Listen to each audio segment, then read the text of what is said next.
Hey everyone! For today's cooking show, magluluto tayo ng colorful giniling. Colorful kasi makulay yung suot ko. De, charing lang.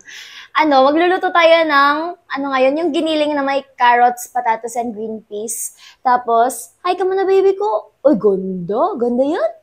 Tapos, ito yung mga ingredients, guys. Carrots, patatas, sibuyas, bawang, cheese, pero optional, pork cubes, green peas, and syempre yung giniling na baboy. Tapos ito yung sauce, pinaghalo-halo ko na dyan yung toyo, oyster sauce, ketchup, sugar, salt, pepper, and konting calamansi juice. So, ayun, let's cook na. Uy, ganda. Let's cook na. First, i-pan fry muna na. Ay, bakit natalsik? Ipa-pan fry lang yung carrots and patatas. Alam ko na. Ang daming water. May water. Kaya, paano mapapan fry to, be? Ay, bakit natalsik? Pan fry lang natin yung carrots and potatoes. Then, set aside lang muna natin.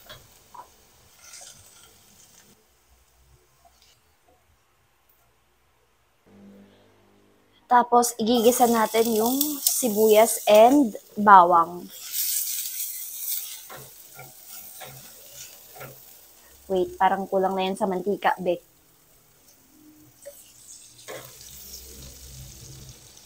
Add na natin yung giniling.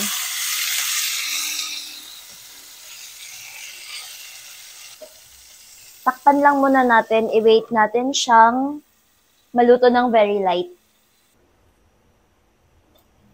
Ayan, medyo luto na siya. Add na natin yung sauce. Lagay ko na lang sa description later yung sauce. Lagay na din natin yung pork cubes. Cubes, ang dami. Cube lang, pork cube. Lagay na natin yung mga pampakulay. Yung mga gulay. Green peas, and then yung pinan-fry natin kanina na carrots and patatas. O, diba? Colorful giniling talaga siya. Very colorful. Tapos, add na natin yung cheese. Optional to. Pwede namang walang cheese. Gusto ko lang kasi maarte ako. Oh, tsareng na.